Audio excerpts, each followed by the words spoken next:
Bonjour à tous, j'espère que vous allez bien. Aujourd'hui on est parti pour le deuxième vlog du mois de juillet.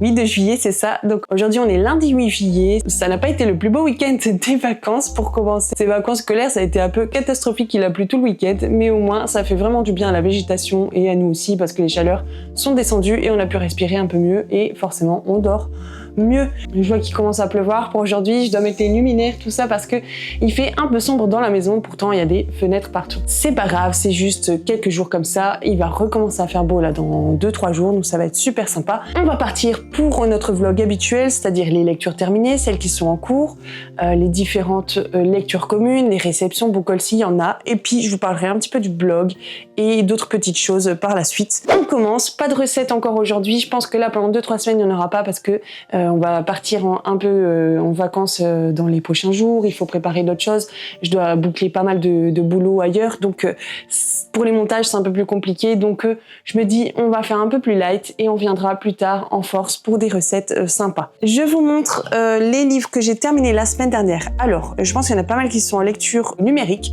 On commence par 5 articles maximum, d'ailleurs ça c'était un audio qui a été écrit par qui? Alors je vous mets ici. Voilà, comme ça vous savez, je me rappelle plus l'autrice, comment elle s'appelle. C'est la première fois que je lisais cette autrice-là. Là pour le coup j'ai écouté quelqu'un me lire le livre-là. J'avais vu le livre sur NetGalley et j'avais pas pu l'obtenir. Et quand je l'ai vu sur Audiolib en version gratuite, j'avais pas besoin d'un crédit pour l'écouter, je me suis dit tiens ça peut être sympa. Et pendant que je faisais mes travaux au gîte, c'était vraiment une lecture qui m'a vraiment plu.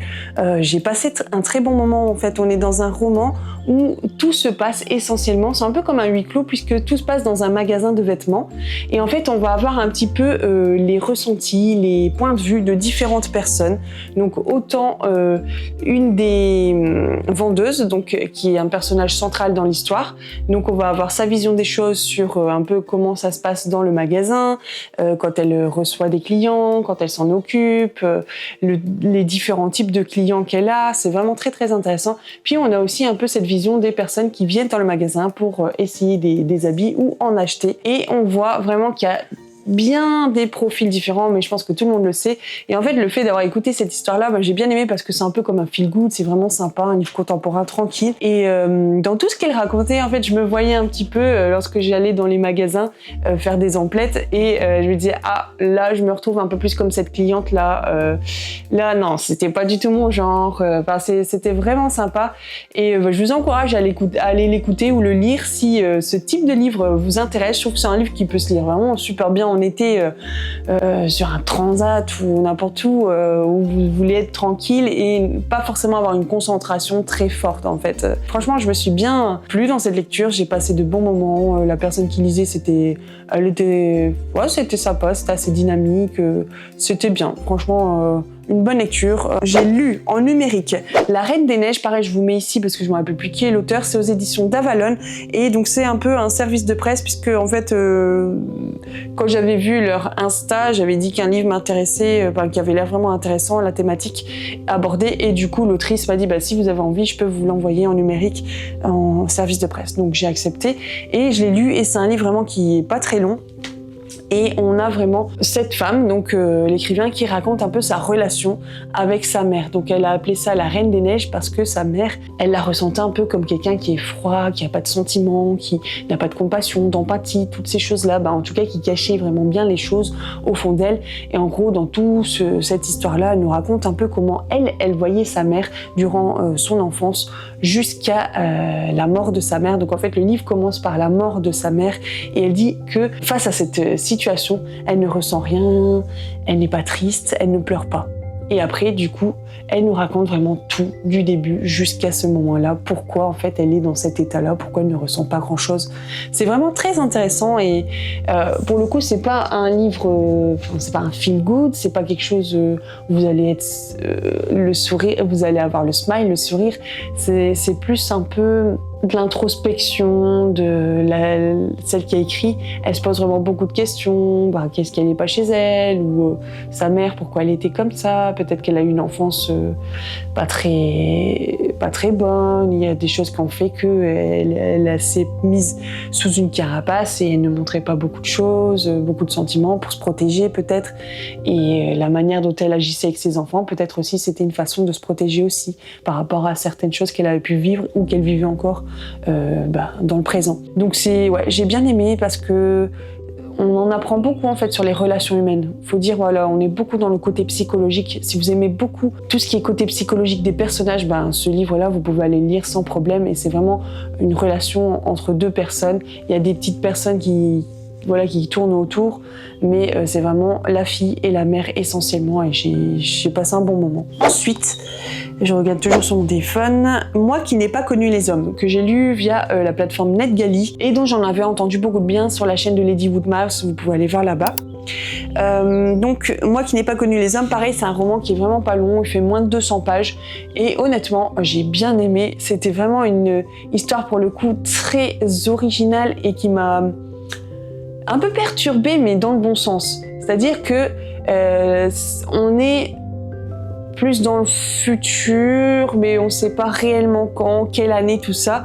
Et alors pour replanter un peu le décor, on est en fait avec une fille, donc on va avoir toute l'histoire qui est racontée par cette fille-là, donc on ne sait pas trop quel âge elle a, mais au fur et à mesure de l'histoire, on va comprendre un peu, et on va se douter un peu de l'âge à peu près qu'elle a, et donc on va voir son évolution sur plusieurs années.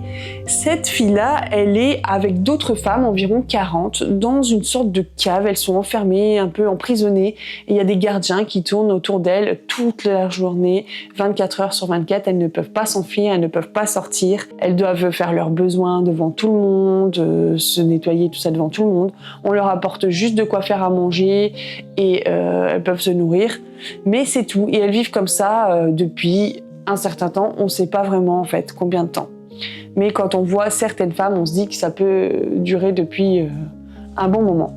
Et un jour, il se passe quelque chose d'étrange, c'est qu'il y a une sirène qui retentit. Et à partir de là, en fait, il y avait un garde qui était en train d'ouvrir la serrure de la porte pour pouvoir leur mettre le chariot pour la nourriture. Et dès que la sonnette retentit, eh bien, les gardes s'affolent et s'enfuient. Et ils n'ont même pas le temps de refermer la porte, le verrou de la porte. Et là, les filles, elles se disent « Oh !»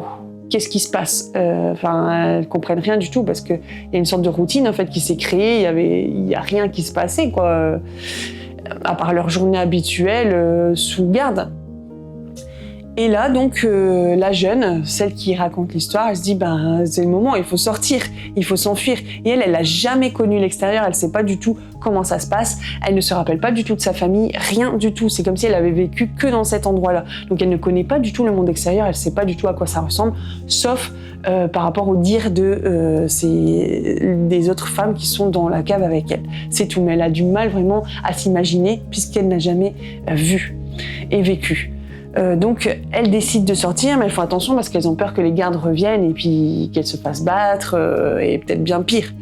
Et donc en fait ils ne reviennent pas, donc elles sortent tout doucement, mais toujours un peu sur leur garde, elles font attention. Et là va commencer leur vie en dehors de la cave et j'ai été vraiment bouleversée parce que c'est pas du tout ce à quoi je m'attendais en fait et je vais pas vous en dire plus parce que je veux pas du tout spoiler le bouquin, mais ce qui était très très étonnant et intriguant aussi, c'est qu'en fait le livre s'écrit d'une seule traite, c'est-à-dire qu'il n'y a pas de chapitre, c'est vraiment tout écrit à la suite, les phrases les unes à la suite des autres jusqu'à la fin. Donc je vous dis même pas 200 pages je pense, donc ça se lit quand même assez vite, mais c'est assez troublant parce qu'on se dit on va pouvoir faire une petite pause. Ça va se calmer, puis ça va reprendre à un autre chapitre. Comme en fait on est formaté, je pense, par les chapitres. Et là, pour le coup, c'était vraiment assez troublant, perturbant, mais finalement dans le bon sens. Moi, j'avais tout le temps envie d'aller lire la suite. J'ai pas pu le lire d'une seule traite parce que voilà, il y a la vie, quoi. Il faut continuer à vivre et je pouvais pas lire en une seule fois le bouquin. Mais qu'est-ce que j'ai bien aimé, ça m'a fait sortir de ma zone de confort. Et franchement, la fin elle est marquante et c'est pas ce à quoi je m'attendais. En fait, je savais pas réellement à quoi m'attendre avec ce livre-là. Et du coup, c'est pour ça que j'ai beaucoup aimé aussi, parce que la fin, même si j'aurais aimé autre chose, forcément, Moi, j'aime bien les fins plus heureuses, voilà, quand tout est résolu, qu'il n'y a limite pas de mort, ce genre de choses. Eh bien non, ça se passe pas comme ça, mais c'était vraiment bien. C'est une fin qui nous fait poser beaucoup de questions aussi. On se pose des questions dans ce livre-là. Et ouais, franchement, je vous encourage à aller lire si vous n'avez pas peur de sortir de votre zone de confort, de lire un peu des livres. Enfin, pour moi, c'est pas vraiment de la science-fiction, mais je sais pas dans quel genre on pourrait mettre ce livre-là en fait. Je sais pas du tout. Mais c'était très très très bien. Je vous le conseille si vous avez envie de le lire. Ensuite, j'ai terminé le livre des éditions du Rocher. Donc ça, c'est un service de presse. La vie, c'est pas un truc pour tout le monde de Fanny Brucker. Donc je l'ai en version poche. C'était un livre, je vous en avais déjà parlé dans les vlogs, où je savais pas si je voulais le lire ou pas parce que il s'agit essentiellement d'une relation entre une fille de 20 ans et d'un homme de 60 ans qui vont se marier. Et je me dis, une relation amoureuse avec 40 ans d'écart, c'est pas trop mon truc. Enfin, j'aime pas quand il y a un trop grand écart. Je sais pas, ça me parle pas, voilà, je trouve ça... J'arrive pas à rentrer dans les histoires et tout ça. Et je sais pas, cette histoire, elle m'intriguait là. Donc je me suis dit, bon, je vais quand même la lire, on verra. Après, si ça va pas, bah tant pis, je le finis pas. Bon, je vous assure que je l'ai terminé ce week-end. Et en fait, j'ai bien aimé mon histoire parce qu'on est aussi beaucoup dans un côté psychologique aussi des personnages que j'aime beaucoup. Et c'est pour ça, je pense que cette lecture m'a vraiment plu. Parce qu'en fait, moi, ce que je voulais savoir, c'est pourquoi cette fille de 20 ans, elle va aller se marier avec un homme de 60 ans qu'elle n'aime même pas. À quoi ça rime, en fait? Enfin, c'est n'importe quoi. Au fur et à mesure de l'histoire, alors cette fille, elle ne révèle pas ses sentiments, elle ne dit pas trop ce qu'elle pense. C'est beaucoup sa mère qui est sur elle, j'avais dit la fois dernière qu'elle était un peu finalement possessive parce que on va comprendre au fil de l'histoire pourquoi sa mère elle est comme ça, mais pas tout de suite. Et on comprend mieux par la suite. Mais sa mère elle est un peu trop dessus et du coup elle se fait pas trop d'amis, elle sort pas trop, elle est un peu renfermée sur elle-même et puis du coup même ses sentiments, tout ce qu'elle pense, ça va être en elle-même, elle va pas trop le sortir. Et un jour, elle rencontre cet homme-là et puis il se lie un peu d'amitié. Et lui, il l'écoute, elle lui parle, il écoute et en fait, il se rend compte de cette emprise presque malsaine que sa mère a sur elle, mais je pense inconsciemment, elle ne le sait pas la mère. Parce que cette fille, en fait, elle se dit, si je pars, ma mère, elle va se décomposer, elle va se perdre, elle va pas le supporter en fait. Et du coup, c'est pour ça qu'elle reste là, elle s'inquiète pour sa mère, elle veut pas lui faire de mal, mais en même temps, elle sait que si elle reste avec sa mère, elle pourra pas vivre réellement. Et donc, c'était vraiment une histoire sympa. Je vous en dis pas plus. Mais j'ai bien aimé et je pense que ça pourrait intéresser certains d'entre vous si vous aimez un peu tout le côté psychologique des personnages, leurs relations humaines, pourquoi on prend des décisions comme celle que cette fille veut faire, se marier avec un homme qu'elle n'aime pas et qui a 60 ans. Et on comprend mieux quand on lit le bouquin parce qu'il y a tellement de facteurs qui font qu'elle en arrive à un point où il faut qu'elle trouve une solution pour pouvoir s'émanciper finalement. Donc je vous en dis pas plus, mais si ça vous intéresse, allez le lire, c'est vraiment bien, ça se lit bien, il y a un peu plus de 300 pages. L'écriture elle est vraiment fluide, c'est bien, les chapitres sont pas trop longs. J'aime bien, l'écriture de l'autrice c'était vraiment sympa aussi. C'était une bonne découverte pour moi. Ensuite, j'ai pas fini, mais je vais l'abandonner parce que j'ai vraiment du mal avec ce bouquin-là. C'est Les Chroniques du dimanche. Je vous en ai parlé la fois dernière, c'est vraiment dommage. Je pensais que j'allais aimer. C'était plutôt dans un style humoristique. Donc un écrivain en fait qui écrit des chroniques le dimanche. Il écrit une petite chronique et sur des choses qui se passent dans sa vie, autour de lui. Et puis voilà, il en parle de manière un peu sympa, drôle. Donc j'en suis arrivée à la moitié du bouquin, même un peu plus, parce qu'il y a 160 pages, 170 et je suis à la page 100. Mais j'arrive pas à rentrer en fait dans le style d'écriture de cet homme-là. Et voilà, c'est pas un mauvais bouquin parce que je pense qu'il y a beaucoup de gens qui vont l'aimer. D'ailleurs, dans les partenaires, donc c'est chez les éditions Palémon, il y en a qui l'ont lu et qui l'ont très bien aimé. Donc je pense que c'est juste moi qui adhère pas forcément à l'écriture de cet auteur-là. Il faudrait que je vois si les autres livres qu'il écrit pourraient me plaire, mais en tout cas ce format-là de chronique, j'ai pas vraiment adhéré, donc c'est tout, c'est pas grave, je vais le laisser de côté, peut-être que je le reprendrai par la suite, on verra bien, mais là j'arrive pas à rentrer dedans, je lis 2-3 pages et en fait c'est compliqué pour moi, ça me plaît pas pour l'instant, donc je le mets de côté. Et le dernier livre que j'ai lu, cette fois-ci je l'ai lu jusqu'à la fin, c'était une lecture commune que j'ai lue avec Christelle et une autre fille sur Bookstar, donc je l'ai terminé samedi ou hier? Non, hier je pense que je l'ai terminé, ce week-end. On l'a lu sur une semaine complète. Je voulais vous le montrer, mais je sais pas où je l'ai mis. Où est-ce qu'il est? Bah, il doit pas être loin. Bon, c'est pas grave, je vais pas le montrer. Frangine. Ah bah si, il est là, voilà. Ok, c'est bon.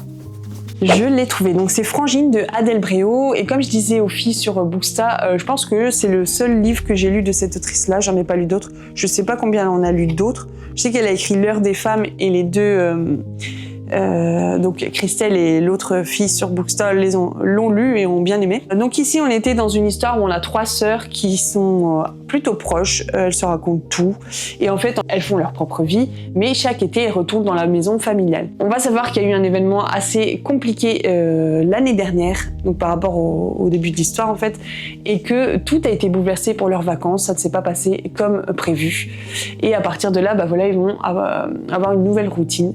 Le père n'est plus là et c'est un peu compliqué parce que les filles ont connu leur cocon familial toute leur vie comme ça avec leur père et leur mère à leur côté et là ça fait un été voilà, qu'ils n'ont plus leur père avec elles et du coup ça change tout, il y a plein de choses, plein de repères, plein de routines qui changent et donc on va apprendre un peu beaucoup de choses sur chacune des sœurs, on va voir qu'elles ne se disent pas forcément tout, parfois il y a des secrets qui restent un peu ancrés en elles parce qu'elles ont peur, parce qu'elles ont peut-être honte ou parce qu'elles ne savent pas comment leur famille va prendre les choses et elles veulent pas casser leur relation. Donc c'était vraiment bien, c'est pas un livre qui s'écrit de manière linéaire, c'est-à-dire que à un certain moment on est dans le présent, c'est une des sœurs qui parle. À un certain moment, on va être dans le présent, c'est l'autre sœur qui va être le personnage principal. Ensuite, on va revenir 30 ans en arrière, 1 an en arrière. Donc c'est vraiment un peu comme ça que l'histoire se coud, qu'elle coule en fait. Et j'ai assez bien aimé. Des fois, c'est vrai que j'étais peut-être légèrement perdue. Je me dis attends, là on est en arrière. Ok, d'accord. Et en fait, les retours en arrière nous permettent d'en savoir beaucoup plus sur leur vie actuelle et pourquoi ils sont comme ça. Donc ce que j'ai bien aimé, c'est un peu tout ce qui est psychologie des personnages. Encore le fait qu'on est dans des relations familiales. Moi, j'aime beaucoup quand c'est des romans qui parlent de famille. Là ici, on est carrément dans la sororité. Forcément 3 sœurs avec leur mère. Il y a aussi les gendres, tout ça, les petits-enfants.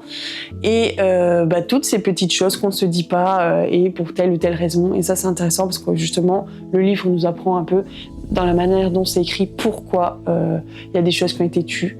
Et ce qui est vraiment bien, c'est qu'à la fin, en fait, on n'est pas dans une famille qui se déchire, mais vraiment dans une famille qui se dit, voilà, maintenant que toutes les choses vont se mettre un petit peu à jour, on fait un peu une mise à jour sur tout ce qui s'est passé les dernières années, ce qui ont été dit, ce qui n'ont pas été dit, et on va s'entraider, on va être les uns et les autres ensemble en fait, et c'est ça qui est bien dans le message que je retiens en fait de ce bouquin-là, c'est que voilà, malgré tous les différends qu'on peut avoir, malgré les épreuves qu'on peut avoir dans nos propres vies, eh bien l'entraide, l'amour, l'amitié, la famille, c'est quelque chose de fort et si on peut rester soudés ensemble, c'est ce qui est le plus important en fait. Oui, et puis une dernière chose que je peux dire, je me suis retrouvée un petit peu forcément dans certaines situations parce que moi j'ai quand même 4 sœurs et 2 frères, donc je sais un peu ce que c'est que la vie de famille avec des frères, des sœurs, où on a vécu quelques années ensemble forcément pendant notre enfance. Après tout le monde a fait sa vie, voilà, s'est marié, il y a eu des enfants. On est encore bien proches les uns les autres aujourd'hui, on se voit pour pas mal d'occasions, les anniversaires et autres. Donc je sais ce que c'est. Après on passe pas toutes nos vacances ensemble, on fait pas ça nous. De toute façon on est trop nombreux et puis on a des vies tellement différentes, il y en a qui bossent quand d'autres ne bossent pas, donc pour se voir ensemble c'est très compliqué. On l'a fait une fois je pense, on a fait un week-end en famille pour les 70 ans de ma mère il y a à peu près 2 ans je pense, et donc il a fallu vraiment réserver pas mal de mois à l'avance pour se dire voilà, il faut que tout le monde soit présent ce jour-là. On a réussi un week-end tous ensemble, c'était pas mal. Non, on l'a fait 2 fois je pense. Ouais, c'est ça, 2 fois, parce que la deuxième fois, on avait Altine avec nous. La première fois, elle n'existait pas encore. Mais non, c'était sympa. Et puis, ça permet vraiment d'être ensemble, de pouvoir ressouder certaines choses aussi. Donc c'est bien, quoi. C'est sympa si on peut le faire. Après, je sais que, voilà, il y en a qui sont fils uniques, filles uniques, ou qui n'ont pas des familles où tout le monde s'entend bien. Mais quand on peut le faire, faisons-le et faisons des efforts aussi chacun de nos côtés pour pouvoir garder cet amour sur le devant, quoi. Je trouve ça super, super important. Voilà pour les livres terminés de la semaine dernière, donc ça fait quand même pas mal. En fait, les audios ont pas mal aidé à lire plus pendant les travaux. Au niveau des lectures en cours, donc je suis toujours dans les petits poèmes de Fanny et j'avance tout doucement. Je pense que d'ici cet été, il sera terminé. Je vous lirai un petit poème la semaine prochaine, dans 2 semaines. mais là aujourd'hui non. Et j'aime bien lire vraiment un ou deux une fois de temps en temps, pas tout à la suite parce que c'est vraiment des thèmes un petit peu différents et puis je trouve que ça donne matière à réflexion aussi sur soi-même, à réfléchir sur soi-même, sur notre propre vie. Donc c'est pas un livre que moi je lirais en tout cas d'une seule traite, c'est pas possible. Ensuite, je lis. J'ai commencé ce week-end L'âme du dragon, donc chez Doki Doki, de Makoto Oshino, et c'est un tome 1, un manga. Et ici, en fait, on est dans une histoire où... qu'est-ce que je me rappelle de cette histoire-là? C'est vraiment le début que j'ai fait. Oui, donc en fait, on est sur une île. Et donc, sur cette île-là, les dragons ne viennent pas. Mais je sais qu'ailleurs, ils sont là, ils sont présents et je ne sais pas encore trop ce qu'ils font et s'ils sont méchants ou pas. Mais sur cette île-là, on a un personnage qui s'appelle, je ne sais plus, donc c'est l'île de Ryogoku. C'est une terre de bannissement et Izagi, voilà, est condamné à y vivre et exercer le métier de bourreau. Donc en gros, dans cette île-là, c'est là où il va y avoir tous les personnes qui sont condamnées à mort. Et donc lui, Izagi, c'est le bourreau, donc avec son sabre, son épée, il va tuer les gens. Et en fait, il a une sorte de pouvoir, c'est-à-dire que quelques minutes ou secondes avant la mort de la personne, il voit les pensées, il entend les pensées de la personne. Et du coup, parfois, il leur dit, essaye d'avoir une pensée positive avant de mourir, ce genre de choses. Donc là, je viens de lire juste quelques pages et j'ai assisté à la mise à mort d'une personne. Et donc, cette personne-là, justement, elle pensait à plein de choses négatives. Et donc, Izagi lui a dit, mais essaye de te remémorer vraiment quelque chose de bien avant de mourir. Et du coup, l'homme, il change un petit peu, il dit, pardon un tel, pardon... Voilà, il y a une sorte de confession et pour se sentir mieux avant de mourir en fait. Donc je suis vraiment au bord au début du bouquin, donc j'en parlerai un peu plus au prochain vlog, mais je pense que ça va être sympa et moi j'aime bien aussi toutes les images, j'aime bien en fait regarder lire parfois des mangas parce que j'aime bien encore cet aspect comme les BD avec des écrits mais aussi des belles images. Lecture en cours que je viens de commencer ce matin, j'ai lu 57 pages, il sera lu je pense très rapidement, c'est une lecture jeunesse, c'est 1096 jours de Amélie Antoine aux éditions Syros. Et c'est vraiment une histoire sympa. On est à Lille le 11 septembre 42. Moi, je suis de la région lilloise, donc forcément, c'est un livre qui me donnait vraiment envie. Et surtout parce qu'on y parle de la période de la Seconde Guerre mondiale. Et c'est vrai que j'ai jamais réellement lu de livre qui parle de cette période-là dans ma région. Et donc là, ça m'intriguait vraiment fortement. Donc je remercie vraiment les éditions Syros qui m'ont envoyé le bouquin. Et je passe un très bon moment. Bien sûr, c'est un livre forcément avec un côté dramatique, il va pas y avoir beaucoup de joie, la fin ne sera pas la plus heureuse qui soit quoi. Et ce que j'avais bien aimé quand j'avais lu le synopsis, c'est-à-dire que donc on est en 1942 et donc on est avec une famille juive qui habite donc dans la région lilloise et qui en fait va être arrêtée.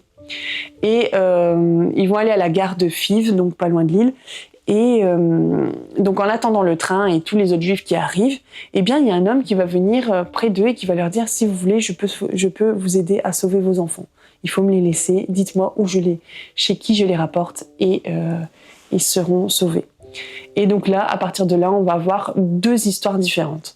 On aura la phase pile où les parents décident de confier leurs deux enfants à cet homme-là, et la phase pile ou face, donc face, où donc les enfants gardent les enfants, où les parents gardent des enfants avec eux. Et donc là, sur les 50 pages que je viens de lire, donc on a, de ce que je comprends, je pense que oui, c'est toujours comme ça jusqu'à la fin du bouquin, on a toujours pile face. Donc pile, c'est-à-dire il confie les enfants à cet homme. Donc on voit cet homme qui part avec les enfants, qui s'enfuit, et les parents qui restent là et qui attendent le train. Face, ils sont en train de prendre le train et ils arrivent à tel endroit. Ensuite, on repart à pile. Ils sont là-bas et donc ils ont des faux papiers d'identité. Face, ils sont en train de transiter vers un autre endroit. Ils vont être séparés. Les personnes âgées et les enfants vont rentrer dans des camions pendant que ceux qui sont en bonne santé vont marcher. J'en suis arrivée juste là. Et donc, ça va être comme ça, en fait, toujours pile, face, jusqu'à la fin du bouquin. Et franchement, l'écriture, elle est super. C'est plus pour des ados, collégiens et même plus. Et franchement, même pour des adultes comme nous, je trouve que ce type de bouquin-là, moi j'aime énormément. On en apprend toujours plus sur cette période-là et ça nous permet vraiment de garder toujours en mémoire ce qui s'est passé pour éviter que ça revienne. Et même ça nous donne aussi des billes pour si on a des enfants autour de nous qui sont en train d'étudier ça ou même juste qui veulent en savoir un peu plus, mais en dehors du cadre scolaire, en dehors des cours qui sont très forcément carrés.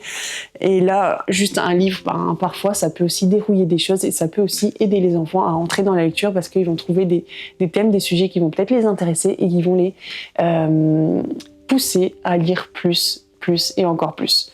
Donc au niveau de Seconde Guerre mondiale, je vous en ai parlé la fois dernière, j'avais lu la BD Buchenwald, ça dépend comment on le dit, qui est clairement à mettre aussi entre les mains des enfants. Et là, c'est une BD, donc c'est bien aussi, ça avec des images. Donc il y a celui-ci, et je vous avais parlé aussi de la guerre de Jeanne, quelque chose comme ça. Je l'ai juste ici, je peux vous le montrer. Ouais, c'est ça. Je vous en avais parlé les semaines précédentes, la guerre de Jeanne, où il y avait une fille de 3e qui était en train de travailler sur le programme scolaire de la Seconde Guerre mondiale et qui voulait en savoir plus et qui a été faire ses recherches à la bibliothèque et elle en a appris énormément et moi j'en ai appris aussi en lisant ce bouquin. Donc c'est vraiment sympa, c'est aussi pour les jeunes, les ados, collégiens, lycéens, donc c'est vraiment, là pour le coup, ça nous fait 2 romans sur cette période-là et alors ils parlent pas forcément des mêmes choses par rapport à cette grande période, mais ça se complète bien finalement. Donc et puis regardez-moi ces couvertures, ça donne vraiment envie. Ces couleurs un petit peu pastel, j'aime bien. Donc n'hésitez pas, si jamais vous avez des enfants ou en tout cas des enfants qui sont autour de vous dans votre famille ou chez vos amis et qui peut-être ont envie d'en savoir un peu plus sur ces périodes-là, des bouquins ça peut être vraiment sympa aussi, ou des BD. Au niveau des lectures en cours, j'ai lu aussi... je suis en train de lire Destinées suédoises, donc les Destinées suédoises, la nouvelle vie de Betty, donc le tome 2. Il y a 4 tomes, il me semble bien, ils sont tous sortis si je me trompe pas. Donc je suis quasiment à la moitié du bouquin et j'aime toujours autant. Ce que j'aime bien, c'est l'écriture de l'autrice, c'est vraiment très fluide, ça se lit très très très très bien, ça se lit rapidement. Après, franchement, Betty, mais elle a fait des choix. Alors, ok, on fait pas tous des bons choix dans nos vies et parfois on regrette un peu, mais certains choix qu'elle a fait lui pourrissent carrément la vie, je vais pas vous dire quoi. Et c'est vraiment difficile. Elle a vraiment du mal à vivre certaines choses par rapport au choix qu'elle a fait. Et la pauvre, elle en subit quand même pas mal. Mais d'un certain côté, il y a aussi des choses qui lui réussissent. Et ça fait plaisir aussi de voir que, elle évolue quand même dans la vie. Mais il y a certaines personnes autour d'elle ou des choix qu'elle a fait qui plombent un peu l'ambiance. Je vous en dis pas plus parce que c'est un tome 2. Et j'ai pas envie de spoiler. Mais dans tous les cas, c'est vraiment dans la continuité du premier tome. Si vous avez aimé le premier tome, normalement, le deuxième tome, ça passe crème, quoi. Une autre lecture en cours que j'avais commencé et que je poursuis tout doucement, c'est une lecture numérique aussi, donc je vous le mets là, c'est Mon bonheur sans toi. Et donc là, c'est par rapport à mon partenariat avec la maison d'édition Kairos, donc ils font de la green romance, donc de la romance vraiment avec des relations saines entre les personnes qui se lient d'amour, quoi, on va dire. On n'est pas du tout dans de la dark romance ou ce genre de choses. On est vraiment dans quelque chose où on veut faire passer des valeurs, des bonnes valeurs sur l'homme et la femme, leur amour, tout ça, comment ils se mettent ensemble, ce genre de choses. Donc là, j'ai déjà lu une romance et donc celle-ci, c'est ma 2e et j'en ai encore pas mal à lire jusqu'à la fin de l'année. Mais j'essaierai d'en lire peut-être un par mois ou tous les mois et demi. C'est sympa. Donc pour l'instant, c'est des auteurs québécois puisque c'est une maison d'édition québécoise. Donc ils vendent leurs livres là-bas, mais maintenant ils sortent aussi en version brochée papier, en tout cas en France et en Europe. Donc c'est super. Ils étaient venus quelques-uns là dernièrement, je pense que c'était au mois de juin, en France, faire une petite tournée aussi. Et donc franchement, c'est une maison d'édition sympa. Si vous êtes intéressé, n'hésitez pas à aller voir. Maison d'édition Kairos, K-I-R-O-S. C'est pas mal du tout. Surtout si vous avez envie de lire de la littérature québécoise. Le premier livre que j'avais lu, c'était Au cœur de nos tempêtes, si je me trompe pas. Et j'ai appris pas mal d'expressions québécoises pour le coup. Voilà, pour les lectures en cours, c'est terminé. Au niveau, je la montre maintenant puisque je l'ai juste là. Des réceptions la semaine dernière, j'ai eu juste un bouquin des éditions Milan. C'est de la jeunesse, les folles aventures de Jean Mauze, gardien de cimetière, T-Rex et compagnie. Donc on va parler un peu des Dinosaures. Et c'est un premier roman, oui, c'est le tome 1. Je ne sais pas combien de tomes sont prévus. Mais ça m'avait semblé sympa. Donc c'est être le fils de la gardienne du cimetière de Montmartre, ça n'est pas de tout repos. Quand Jean Mose et son ami Iris tombent sur une caisse remplie d'os géants qui forment un squelette de tyrannosaure, c'est rigolo. Mais quand le dinosaure prend vie et est pourchassé par un dératiseur terrifiant, là c'est la panique à bord, parole de Jean Mose. Donc ça risque d'être assez humoristique. D'ailleurs les mots-clés qu'ils ont mis sur le bouquin, c'est dinosaures, humour, aventure. Donc là, on est chez un lectorat de 7 ans et plus. Donc je pense que je vais bien m'amuser en lisant ce bouquin. Ça va être rigolo. Voilà, je vous ai parlé un peu de tout ça. Au niveau des lectures communes, alors Frangine est terminée puisque c'était la semaine dernière. Là, je suis toujours dans la lecture commune donc de Destinée suédoise, donc le tome 2, La nouvelle vie de Betty. On termine mercredi normalement. C'est quand même un livre qui fait plus de 500 pages, donc ça prend pas mal de temps. J'ai commencé aujourd'hui, donc je vous l'ai dit, le livre 1096 jours, le jeunesse, là, sur le pile et face, avec Mélanie. Et ensuite, la semaine prochaine, donc j'aurai 2 bouquins en lecture commune, donc Oxygène de M.J. Arledge, avec Ellen Grace, vous savez, là, le thriller avec le capitaine Ellen Grace, donc on est au tome 5 ou 6. Ensuite, il y en a un nouveau qui s'est présenté parce que j'ai reçu un livre de la part des éditions Presse de la Cité. Je vous en ai parlé, c'était les enquêtes d'Hortense le chat. Et j'ai vu qu'une fille sur Booksta faisait la lecture commune la semaine prochaine, donc je me suis dit, au lieu qu'il reste dans ma pile à lire pendant un certain temps, bah, sortons-le. Donc j'aurai 2 livres en même temps à lire, ça va être un peu galère parce que c'est la semaine où on va partir en vacances et moi, clairement, quand je pars en vacances, je lis moins. Je sais qu'il y a la team des gens qui partent en vacances et qui lisent beaucoup plus et l'autre comme moi.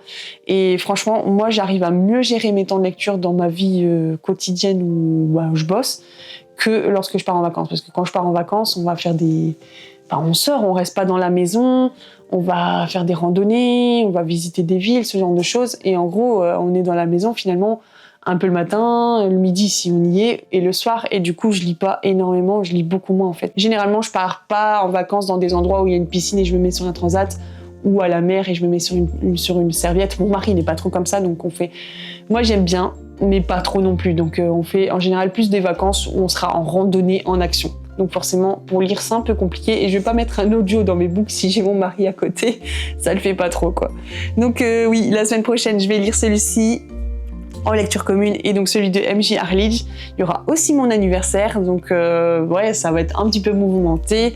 Mais bon, ça va être sympa quand même. Si je finis pas, c'est pas grave, je les finirai les jours d'après, c'est pas gênant. Donc, je continue avec les lectures communes. Ensuite, je vous les redis à chaque fois, chaque semaine, comme ça vous vous en rappelez si jamais vous avez envie d'en lire un avec nous. La semaine du 21 juillet, on a Maman à tort. Donc il y a Christelle, je sais qu'il va le lire avec moi, et si d'autres personnes ont ce livre-là dans leur pile à lire, n'hésitez pas. Donc Maman à tort de Michel Bussy, donc on est encore ici dans un thriller polar. Et dernière semaine de juillet, donc on a Eric Emmanuel Schmitt qui a écrit un livre sur la musique, je vous en avais parlé dans la vidéo que vous pouvez aller voir là-bas, sur la musique dans les livres, et donc une d'entre vous a emprunté le livre à la bibliothèque, donc on va le lire en lecture commune, je vous le montre juste maintenant. Je ne sais pas où je l'ai rangé, donc je vous mets ici la couverture, mais ça va être un livre sympa et j'avais vraiment envie de découvrir cet auteur. J'en ai beaucoup entendu parler, je sais qu'il a écrit plein de choses différentes et du coup ça va être un des bouquins que je vais pouvoir lire sur lui et ça va être sympa. Alors, au niveau du blog, j'ai mis mon article sur les livres à lire cet été, donc la vidéo que j'ai faite la semaine dernière, donc si vous avez envie d'aller voir l'article avec la photo aussi des bouquins, j'ai mis quelques photos où vous voyez tous les titres des bouquins, j'ai mis chaque titre des bouquins, un mini résumé de chaque bouquin, donc si ça vous intéresse, l'article est libre sur le blog, il y a même, j'ai mis la vidéo en lien si jamais vous avez encore envie d'aller la regarder si vous ne l'avez pas regardée, ou si vous avez envie de partager avec quelqu'un d'autre. Si vous connaissez des gens qui ne regardent pas des vidéos mais qui lisent des blogs, n'hésitez pas à partager le blog aussi. Et j'essaierai d'y mettre encore 1 ou 2 articles d'ici le mois de juillet. C'est vrai que j'y mets pas énormément de choses, mais ça prend plus de temps dans l'écriture, donc dès que je peux, je le fais. Je suis quand même plus sur Insta où les chroniques sont beaucoup plus succinctes en fait et ça va plus vite pour moi. Et dans tous les cas, vous avez toujours les chroniques orales que je fais aussi à chaque fin de mois pour les bilans lecture. Ouais, je vais vous filmer ma pile à lire entre guillemets de l'été. C'est bon, essentiellement des services de presse qui doivent partir, qu'il faut que je lise. Et par contre, les livres personnels, je vous les montre pas parce que je les choisis comme ça au fur et à mesure, et aussi en fonction de vous. Si jamais vous avez des livres qui vous intéressent, qui sont dans ma bibliothèque dont je vous ai parlé et que vous avez envie de lire, ou par rapport aux derniers achats que j'ai pu faire aussi, ça change énormément en fait. Donc je vais vous filmer juste après les livres qui sont à lire là pour le mois de juillet et août. Si jamais il y en a un que vous vous êtes procuré, que vous allez vous procurer, n'hésitez pas à me le dire. On peut aussi les lire en lecture commune, il faut juste les planifier. Je vous laisse ici pour aujourd'hui. N'hésitez pas à me dire dans les commentaires si vous êtes team je lis beaucoup plus en vacances, ou alors comme moi vous lisez beaucoup moins. Qu'est-ce que vous êtes en train de lire en ce moment? Est-ce qu'il y a une lecture qui vous a particulièrement parlé, qui vous a marqué? N'hésitez pas à me conseiller. Je prends note. Je pourrais pas forcément lire tout ce que vous me donnez, mais quand je vois qu'il y a un livre qui peut clairement bien m'intéresser, je le note dans ma wishlist, et puis un jour il sortira peut-être dans la pile à lire et je le lirai. Voilà. N'hésitez pas à vous abonner si c'est pas encore fait, à partager, à liker, à mettre un commentaire ou un emoji. Moi c'est plutôt de la pluie aujourd'hui, mais vous si c'est du soleil, n'hésitez pas à mettre un soleil, un maillot de bain, ce que vous voulez, si vous êtes en vacances ou pas. Voilà. Je vous souhaite vraiment de passer une très bonne semaine. Pour le vlog hebdomadaire de la semaine prochaine, ce sera un petit peu différent puisque comme je vous l'ai dit, je serai en vacances et du coup ce sera pas un vlog comme ça où je vous dirai mes lectures terminées en cours, parce que c'est une vidéo que je vais monter avant, que je vais filmer avant. Donc je vous ferai une vidéo un petit peu spéciale où je vous parlerai d'une petite surprise que je vous prévois pour la semaine de mon anniversaire. Donc ce sera dans le vlog de la semaine prochaine et je vous parlerai vite fait. En tout cas, j'essaierai de faire quelque chose où je vous parlerai de mes lectures des 6 derniers mois, donc de la première partie de 2025. Et je ferai vraiment une petite sélection des livres qui m'ont marqué, que ce soit en bien ou peut-être autrement, je sais pas, pas forcément que ce soit des... Je parlerai pas, je pense, des lectures que j'ai pas aimées, je trouve pas ça forcément intéressant, mais plutôt de livres qui m'ont marqué et pour une raison particulière, peut-être parce que c'était déroutant, peut-être parce que ça m'a fait pleurer, ça m'a parlé par rapport à ma propre vie.